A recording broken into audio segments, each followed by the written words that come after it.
Hey y'all, it's Joey with Opal's Farm. Currently we are at the beginning of August right now, and there's been a lot going on at the farm this summer season. So we're going to give you a quick tour of what the farm looks like and what we've been growing.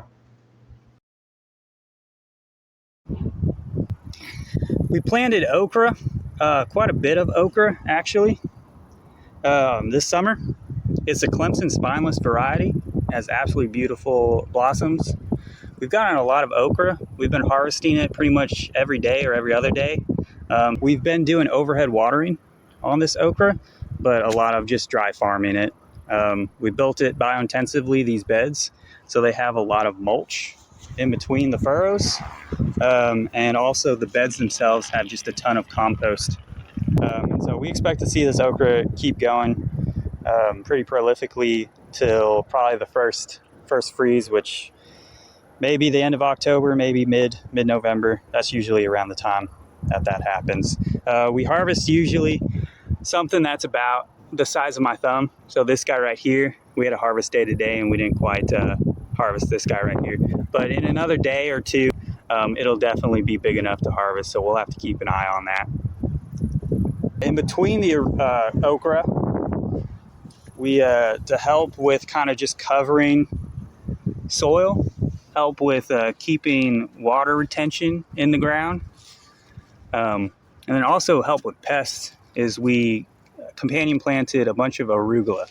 So down this entire row through the middle is arugula. This field right here is pretty much done. We planted it early spring. These are red ripper peas. We haven't tilled it under yet, just because it still is producing some stuff. We got quite a bit of red ripper peas from it, but it's kind of on its way out. We got a lot of weeds. Our biggest problem probably on the farm is Bermuda, but also bindweed. It just kind of takes over if you leave a bed too long without actually working it. And then of course we have all of our Jerusalem artichokes have found their way in. We did a pretty good job of weeding at the beginning, all these Jerusalem artichokes, but this was a field of Jerusalem artichokes last year. And when they self-seed, basically you're just gonna have them for the end of time. A little bit newer of a field. These are purple hull peas. Got some buckwheat in there. And they just started producing. And the plant still looks pretty good. Still dark green. Got these nice blossoms. We do have a mice problem. So we're having to kind of cull some of these. We take the peas off. The peas that we aren't going to sell, that have like dried out too much or that have damage, we take them off. This one's a good pea. We missed this one. But we'll sell peas that have this, some green, but are mostly purple. We'll sell those fresh at the Cowtown Farmers Market or at like the grocery store or whoever we're selling it to. But when they dry out or they're just like no good, we still take them off. Kind of helps the plant to put some more energy into blossoms and produce a little bit more. It's early August. Usually on our planting schedule, that means it's time to start putting in some fall crops. We're still pretty hot. And so we planted kale in this bed right here. We got some Tokyo Bacana, it's kind of like a cabbage, arugula, and then that far bed over there is salad mix. These are 25-foot beds. Again, these are biointensive beds. So they were hand dug. No tractor, no heavy machinery goes onto these beds to limit compaction. And then we build it up basically through a light broad forking. Again, try not to disturb the soil too much, but kind of add some airflow into the soil. And then we add a lot of compost, about probably, I don't know, is that 2 inches? Something like that. About that much on top every time we're kind of reseeding the beds and planting them. So they're kind of constantly being built up. And then we fill the furrows with mulch to that level. These beds are kind of waiting for fall. We've cover cropped some of them. So in here, you're gonna find a lot of okra. This bed is stacked with okra. Then we have some peas in the middle there. And then some of the beds have arugula, like this bed over here has arugula right in the middle. So yeah, just trying to cover the bed as much as possible, cover the soil. The arugula actually is pretty young, so we can actually harvest this stuff right here and sell that at market for the time being, even though it's a companion plant, even though we're just using it kind of just to cover the beds. Shout out to Hallow Trace Farms, Becca over there. Becca, I don't think I've shown you your sweet potatoes yet. So these were 25 slips that we put all into a 25-foot bed. I think maybe like 17 or 18 made it, and they just took over the entire bed, and they're taking over this bed over here, which again is totally fine. So we'll get sweet potatoes in November. But other than that, it's covering the soil. It's out-competing weeds, holding water retention in. Growing alongside these beans and peas, we have peppers, and that's kind of the same deal with these other beds over here. We have some beans growing in these beds. Sometimes we have arugula. We're just trying to, again, cover as much of the soil as possible. So in between these peppers, we have other stuff growing. The jalapenos have probably been our best pepper, followed by like banana peppers. We just harvested them, so we don't really have many jalapenos on there, but they're still producing flowers.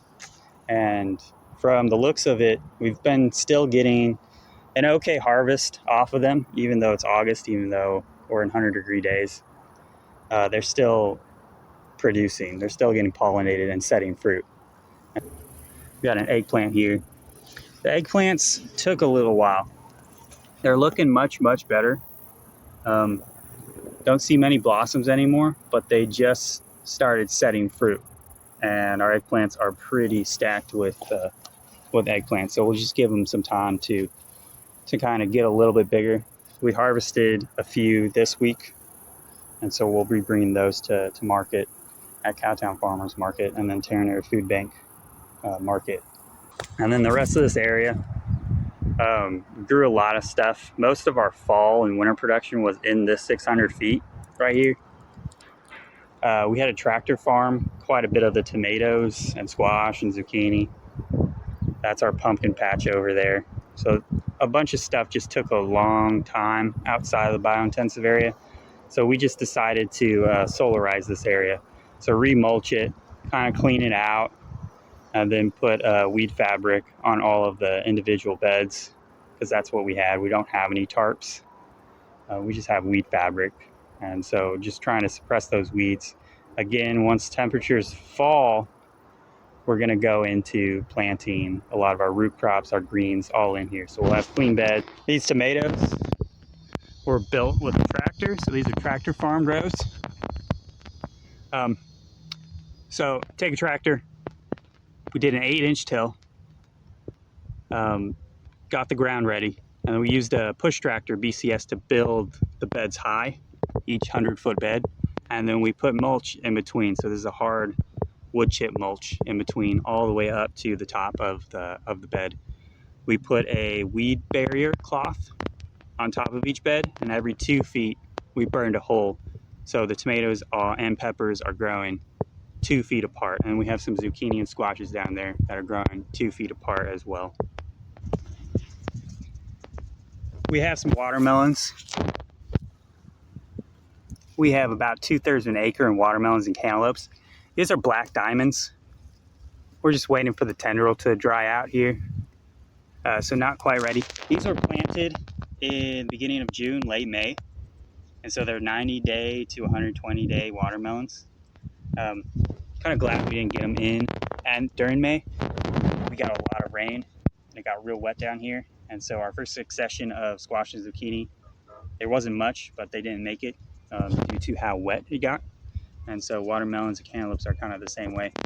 It can get a little bit too wet to where they don't make it. So they were planted once things started getting pretty dry. Here's our TCU research area, so Texas Christian University.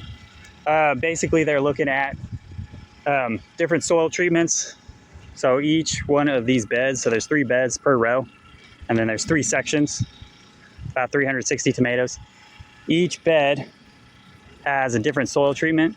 And so we were growing them with different soil treatments. This has no treatment. Some have cover crop. We were using Austrian winter pea growing alongside these tomatoes. These are all celebrity tomatoes. And then there is the soil treatment of cover crop and compost. So again, 2 inches of compost that we put on some beds, and then there's some beds that are just compost only. And so just trying to see what the production looks like. So yeah. There you go, y'all. That was a quick farm tour of what's been going on at the farm this summer season. You got any questions? You want to come down and visit the farm? Please do. We're open to the public. We're just east of downtown Fort Worth. Also, you can come find us at Cowtown Farmers Market every Saturday from 8 a.m. to 12 p.m. So we hope to see you there.